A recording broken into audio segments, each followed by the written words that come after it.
freaking first cut. Golly.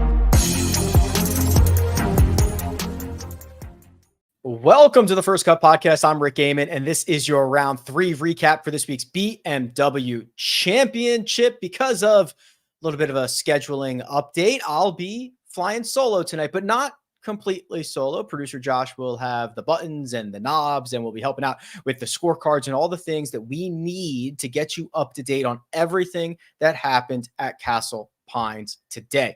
Let's start with that fight for the top 30. Remember, only 18 holes to go to determine who is going to be in the Tour Championship and get one of those coveted spots and a chance to win some extra FedEx Cup bonus money. Jason Day started the week in 25th, but after a very slow start to the week, a 78, he followed it up with a 69 and 71 here today, including a bogey on his final hole. He has now dropped out of the top 30. He is sitting in 32nd. We've got Tommy Fleetwood, who entered the week 31st and has been in a very, very sweaty position all week long. 72, 69, and a 70 today, including a birdie on the last that moved him inside the top 30, now projected to be 29th in the FedEx Cup standings. It looks like potentially another playoff disappointment for Justin Thomas. Of course, this time around, he makes the playoffs. He makes it to the second leg, but entering the week in 22nd, you thought could have been safe, could have been easily safe for JT to get back to Eastlake, but not so fast. Rounds of 76, 72, and 74 today, including 3 bogeys, a double as well, has him now outside the top 30, sitting at 31st. And then we're getting some positive pressure from Siwoo Kim, who started this week 44th, just inside the top 50, has moved up 11 spots to 33rd, thanks to his 6 under par for the tournament and T7 at the BMW Championship. His second 9 was frantic. 4 bogeys, 2 birdies in with a 38, but Siwoo is making up ground on the top 30. That will come down to the wire. We have a situation where 3 of the top 5 players in the leaderboard have all moved from outside the top 30, and actually, for that matter, outside the top 40 into the top 30. We're going to talk specifics in a second, but it is pushing those guys who were just inside now outside, asking to look in. The big movers of the day. One of the earliest rounds of the day, I think it might have been the first tee time of the day. Max Greyserman finally rights the ship and shoots a 6 under 66. It is bogey free. This is now the second consecutive week that he has gotten off to a very slow start. This week it was 78, 72, and then turns it on for the weekend, a 66 here to move up 15 spots into a tie for 33rd. His Tour Championship chances are all but done. Maybe if he shoots a 50 on Sunday, he could get in, but otherwise, Greyserman's great year will come to an end, and we will see him in all the signature events. And then, of course, it was going to be one of these guys. It is not Scotty's week, but it could still be Xander's week, the second best round of the day, a 5 under 67 in which he got off to an incredibly slow start. A double on 3, a bogey on 6. He was 2 over through 6 holes, and at that point was 11 or 13 shots off the lead, just all but done. And then he starts cashing in on some of those opportunities. Birdies on 7, 8, and 9. 11, that's 4 out of 5 holes. He adds 3 more, 13, 15, and 16. He posts a 67 and posts 7 under par. And as the afternoon goes on, that score ages like fine wine. He is now just 5 shots off the lead, though he was closer than that at many points throughout the day as he was just kicking his feet up in the clubhouse or eating dinner at home as everybody else was battling it out on the golf course.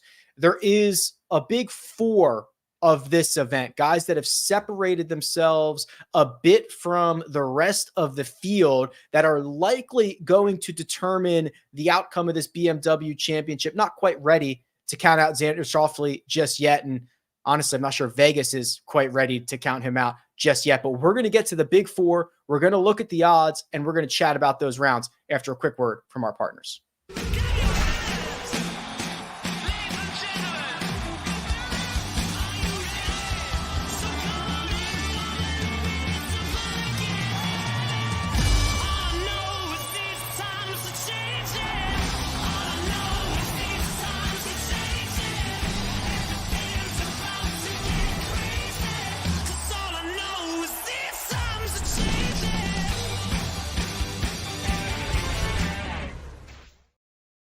And we're back. Before we get to the big four, let me honorably mention Wyndham Clark here, who fired a 3 under 69 to move to 7 under for the tournament. He is currently in a tie for 5th, and he is the hometown favorite. Lots of support out there just outside of Denver this week. We saw NBA player Derek White, Josh. I'm not great. I think his name is Derek White. I think he plays for the Boston Celtics. I believe he was a member of the United States Olympics team and now a gold medalist, was out there running around, jockeying up support for Wyndham Clark all day long. He really got the crowd going with an eagle on 17, the big bird, to push this as deep under par as he could go. It is not out of the realm of possibilities that Wyndham wins this golf tournament. It's unlikely, but it'll be another good start for him and will likely improve his FedEx Cup positioning. Right now, he moves from 6th to 5th, which would pick him up one more stroke in next week's Tour Championship.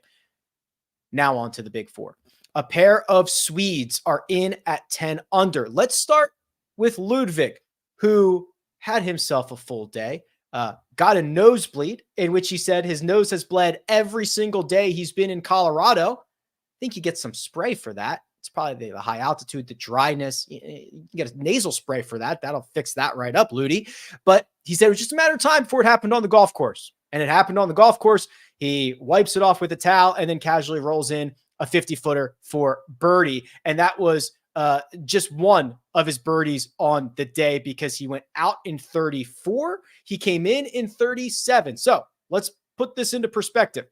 He also made a bogey on 6 and 7. He made a bogey on 13. He offset his double on 11 with an eagle on 14. That was really the theme of the day.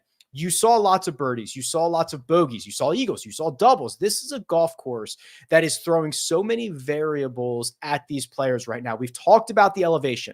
We've talked about the changes in elevation on the golf course. We've talked about things of just levels of commitment and the way that water creeps in, that if you're a little bit off, a big number can come into play. Well, wind was also an added variable on Saturday. So it's just been really kind of breaking these guys' brains a little bit as they try to figure out all of those numbers. Some have been getting it right. Some have been getting it very, very wrong. Ludvig's 1 under round of 71 puts him in at 10 under par. He is 2 shots off the lead.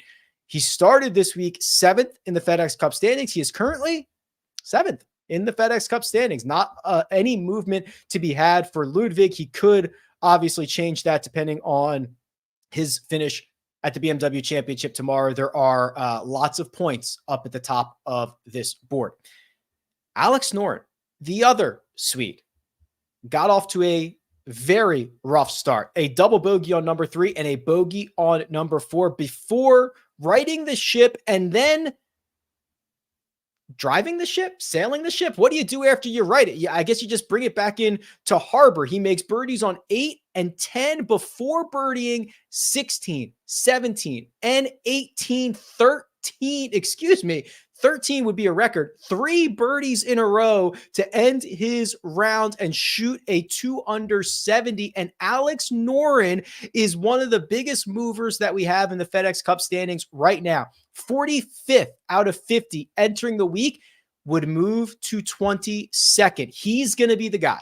He is going to be the guy that when you watch on Sunday, every birdie and every bogey that he makes is going to drastically change his FedEx Cup position. He's in a very sweaty spot, and he is at the top of the board where the points are huge. So a bogey will swing him potentially a couple hundred points. A birdie, opposite way, right? It might improve his position. He is going to be the guy that sees his position on the leaderboard change constantly. And he said after his round, and we've known this about Alex Noren, he's a leaderboard watcher. He loves to know his position. He loves to know where he is. He's going to be looking at two things on Sunday, and he's always going to know his position. He's the guy to watch the board on Sunday. Both the Swedes are in at 10 under par. Adam Scott. Oh, it was supposed to be such a great day. Adam Scott, with his beautiful face and beautiful golf swing, enters with a multiple shot lead and immediately hits one OB off the first tee. He actually made a pretty good bogey from there, but that was not nearly the end of Adam Scott's woes, because he made a double on 3 and another bogey on 4. He was 4 over through 4 holes. He had two separate occasions on par 5s in which he hit his tee shot OB. If you look at the stats for his third round, he lost nearly 3 strokes off the tee and nearly 3 strokes with the putter. Yikes. Yeah, it was ugly. It was very, very ugly for Adam Scott. The good news is that after the 4th hole, he played the other 14 in 2 under par to salvage this day. If you are Adam Scott, it is time to quickly reset and remember that your horrible 74 is okay, because you shot a 63 yesterday and you're still going to be in the final group. He's the oldest man in this field. He started the week in 41st, and in his current solo second position, he would move to 9th in the FedEx Cup standings. So that's Alex Noren. That is Adam Scott, 2 of the 3 golfers who started this week outside the top 40 and are currently in to next week's FedEx Cup standings. The third man is the man at the top of the leaderboard. It's the man who was the last man in the BMW Championship, number 50. It's the man who will be next year's Ryder Cup captain and assistant captain for this year's President's Cup. Of course, I'm speaking of Keegan Bradley, and Keegan's day was purely psychotic. That is just 4 pars on the scorecard. 4. I'm going to read them to you. There's nobody here to stop me. And I think when you put only 4 pars on the card, it's worthy of being read off hole by hole. Keegan's day: birdie, bogey, par. Bogey, birdie, birdie, birdie, par, par, par, bogey, bogey, bogey, birdie, birdie, bogey, birdie, birdie. This might be the first time in golf history. I don't know if I have the power to look this up. Maybe, probably. Might take me a while. Keegan Bradley had a birdie streak, 3 straight holes with a birdie, a par streak, 3 straight holes with a par, and a bogey streak, 3 straight holes with a bogey in the same round. That seems rare to me. Okay, I don't know that for sure. Maybe this happens every week. I doubt it. That seems incredibly rare to me. It's sickening. And as Josh points out, he did it in a 9-hole stretch. 9 consecutive holes, 3 birdies, 3 pars, 3 bogeys. That is an insane thing to do. It's probably never been done. I don't know. At the end of the day, it was a 2 under 70 for Keegan, and he takes a 1-shot lead into Sunday's final round. The storylines are huge with Keegan. 1, he could win the BMW Championship and punch his ticket to the Tour Championship. He could do that by being the 50th man, last man in the field. That would be pretty cool. 2, he might play himself onto this President's Cup team in just a couple of weeks here in Montreal. I mean, are you taking Justin Thomas? Are you taking Max Homa? Or are you taking Keegan Bradley? Yeah, might play himself on to that President's Cup team. Number 3, he might play himself onto his own Ryder Cup team, right? I don't know where we're at in the points standings and process for all of that. But I think it would be so sick if Keegan played his way onto it. And number 4, I think I'm on number 4. Wyndham Clark was clearly getting some support out there.